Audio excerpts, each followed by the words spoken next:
Sequencing was the first activity that I was involved with, and we had to, we were given a piece of paper with the achievement standards broken up into smaller parts, randomly placed, and we had to sequence those in a logical order for ourselves from R to 7. I was in the 3 to 7 group, and we had to look at them and study those statements and work out which achievement standard, which year level they belong to, which required deep consideration and reflection and analysing those standards. I was trying to think in my head, what are the new primary connections units coming for which year level? Year 3, 4, so I've been trying to use the curriculum at the moment, so they're somewhere around, I think they're around the mark somewhere.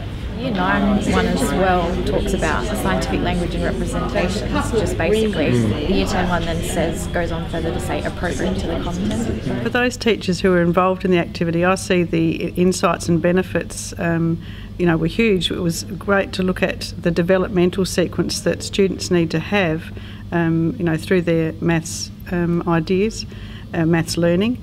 They really had to analyse what skills and understanding students need to have. Really made me look at the flow of skills and looking at the verbs and things like connect, analyse, interpret, evaluate, all those sorts of words. You really had to look at those and think, which order would they come in, and there was lots of debate and conversations. I had debate myself when I was doing it, and then it was really useful to discuss with others, the conflict they were also having, and you really had to pull out the paragraph that you were given might have had certain elements that you thought should have been in another year level, so it was useful to sort of debate and discuss those and really pull apart what does that mean for students. How a school might adapt this activity would be to, I would use it as is, to start to get teachers thinking about the progression, the sequence of learning that students have to have in maths.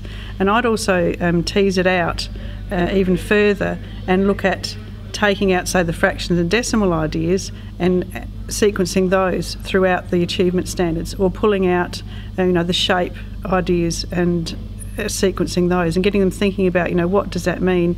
And then once they they might even pull out a particular sentence and then expand on that, and what might that include, and what skills, understandings, knowledge do the students need to achieve that, and start looking at how would I report to this as well.